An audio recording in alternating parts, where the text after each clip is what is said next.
Curiously avoided divulging its name. It struck me as odd, but I brushed it off, lacking any particular interest. Perhaps she harbored preconceived notions about part-time workers like myself, assuming we lacked higher education. I recalled overhearing her discussing such matters with the store manager, leaving me to wonder if she looked down upon us. As murmurs circulated among fellow part-timers about similar interrogations, I found myself bracing for another encounter with the president's wife when, sure enough, she returned to the store the following day. "Excuse me," her voice cut through the air, signaling another potentially tense exchange. My attention snapped up when the president's wife directed her gaze towards me, a smirk playing on her lips as if she found amusement in some private joke. Despite the urge to react, I managed to rein in my irritation, keeping my emotions in check as she began to speak. "So, you're just a middle school graduate, aren't you? I never pegged you for a college goer, but to think you're managing here with that level of education is quite something," she remarked, her words dripping with thinly veiled condescension. I couldn't help but wonder where she had gleaned this information from, until I recalled the previous day's incident when the store manager had been scrutinizing the part-timers' resumes in the office. It seemed that what should have been confidential information had somehow found its way into the president's wife's hands. Annoyance bubbled within me at the thought of her freely sharing such personal details with other employees. I had never sought to fabricate my educational background, but the audacity of someone spreading rumors about my academic history grated on my nerves. While my fellow part-time colleagues seemed unfazed by the revelation, the president's wife took every opportunity to remind me of my supposed educational shortcomings. It became her refrain, peppering our interactions with thinly veiled jabs.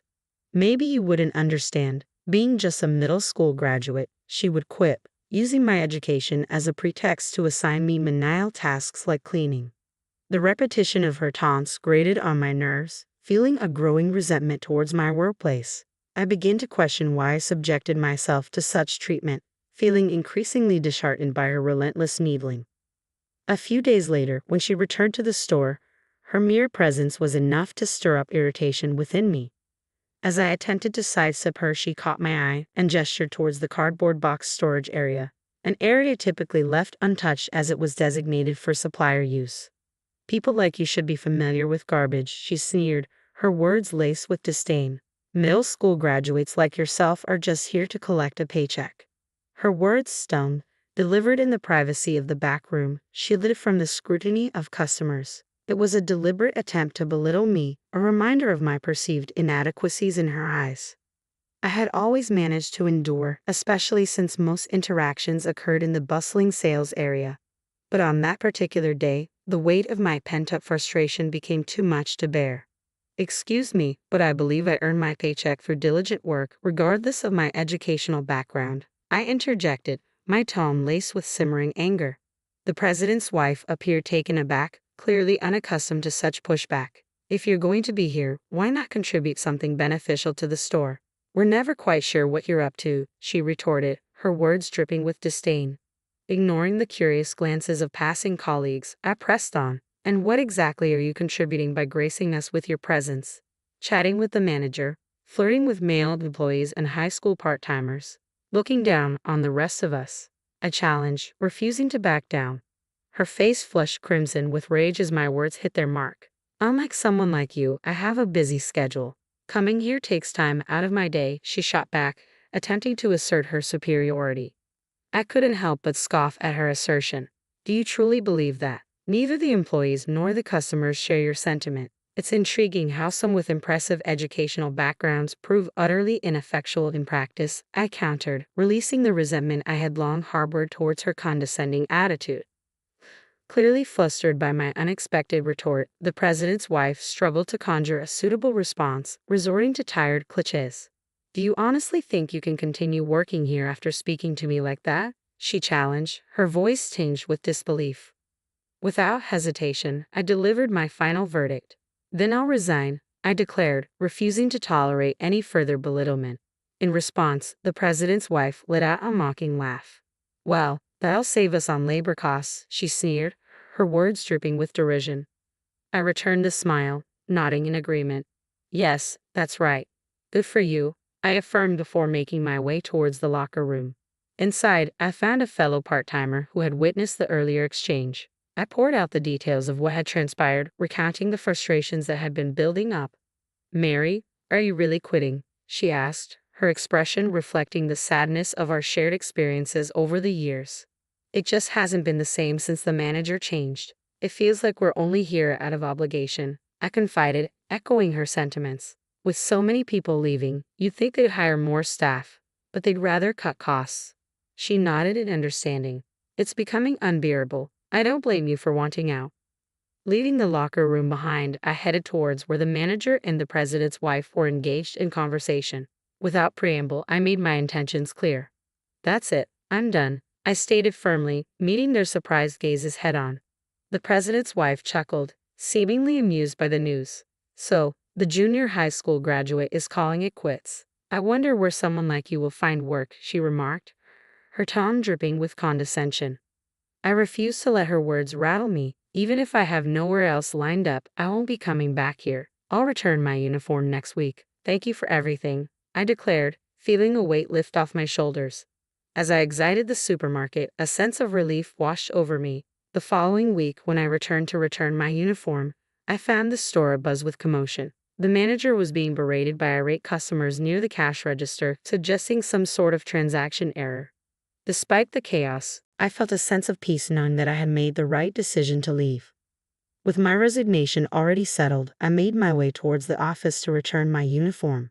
As I approached the door, the unmistakable voice of the president's wife reached my ears, giving me pause. Reluctantly, I pushed the door open, finding the former manager inside. Despite his new role at headquarters, my ingrained habit led me to address him as manager out of reflex.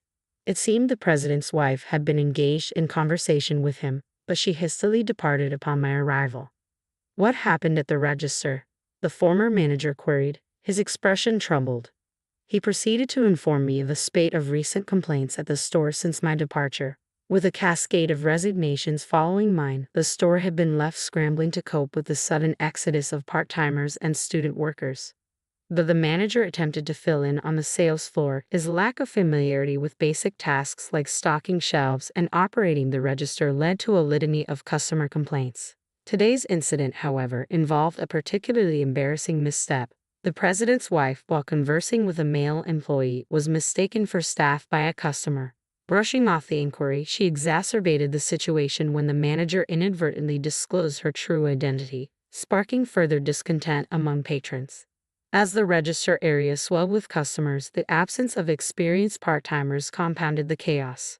Both unfamiliar employees and the manager found themselves manning the registers, resulting in numerous errors and lengthy delays. The escalating frustration among customers culminated in the manager facing a barrage of complaints, exacerbating an already tumultuous situation. Turning to me, the former store manager sought insight into the unfolding debacle, hoping for some semblance of understanding in the aftermath of my departure. When asked why I had decided to quit, I didn't hesitate to respond honestly. The former manager seemed genuinely interested in my reasons for leaving, and I felt it was only fair to provide him with the truth. In turn, he confided in me that he had heard rumors regarding the president's wife's educational background. While he lacked specific details, the word on the grapevine was that she had only graduated from high school. This revelation left me pondering the irony of her previous educational condescension. Could it be that the president's wife, with her supposed lack of higher education, was projecting her own insecurities onto others? It certainly made her seem all the more formidable and unpredictable. 2 weeks later, the supermarket I had once called my workplace stood deserted. The usual throng of customers was conspicuously absent, a stark contrast to the bustling scenes of my former shifts. It's no surprise, given all those complaints, I mused to myself as I observed the desolate scene. Lost in thought, I was approached from behind by the former store manager. After exchanging pleasantries, he mentioned a new store opening just one station away. He extended an offer, asking if I would be interested in joining the team. It appeared that an employee he had trained was being promoted to the position of store manager at the new location. Knowing the caliber of this individual, I felt a sense of trust and reassurance. I nodded in agreement and wasted no time in reaching out to my former part-time comrades. Upon confirmation of my role at the new store, I discovered that some of my former colleagues would also be joining me, a comforting realization amidst the uncertainty of change. Under the guidance of an understanding manager, I quickly settled into my new role. The atmosphere was welcoming, and I found it easy to establish rapport with my coworkers, both old and new. The new store introduced innovative offerings such as local side dishes and bread, which proved to be a hit with customers. As I embraced this fresh start, I couldn't help but feel optimistic about the opportunities that lay ahead. As I settled into my new role at the store, I was greeted by familiar faces from my time at the previous location. The transition to the new store went smoothly, marked by a successful launch and positive feedback from both customers and employees. However, I soon heard troubling reports about the old store. It had become notably quiet, and the manager found themselves facing frequent scoldings during head office meetings. A string of new hires as part-timers quickly came and went, exacerbating the ongoing staff shortage. Finding a new part-time job had brought a sense of relief, and I was content to work happily as I had before. But about a month into my tenure at the new store, the president's wife made a surprising appearance before me. Her unexpected visit seemed to be aimed directly at me, as she wasted no time in addressing the rumors she had heard. "I heard there's a junior high school dropout working at our store again, so I came to check," she stated bluntly. I couldn't help but sigh at her accusatory tone. "What's the issue?" "I haven't done anything wrong," I replied, feeling unfairly targeted. She persisted, laying blame at my feet for the troubles at the old store. But I refused to accept her accusations. "Isn't it more accurate to say that you're the one engaging in power harassment?" I challenged, frustration simmering beneath the surface. Former colleagues from the previous store attempted to intervene, but I waved them off. I couldn't let them shoulder the blame for something they weren't responsible for. As a middle school graduate, I can't possibly be held accountable for all the employees quitting, I asserted, refusing to be intimidated. The president's wife's anger flared at my defiance, but I stood my ground, supported by nods of agreement from fellow part-timers. "If you're having trouble understanding, let me spell it out for you. Your disdain for our educational backgrounds and the manager's incompetence have created a toxic environment," I explained, my words ringing with conviction. In the end, no one wants to endure power harassment while working part-time, and it was time for the president's wife to acknowledge the real issues at hand. When I accused the president's wife of power harassment, she immediately raised her voice in denial. "Are you trying to frame me without any evidence?" she retorted, her tone sharp with indignation. Just as she attempted to grab hold of me, the manager intervened, asserting firmly, "Can you please stop doing that to our part-timers?"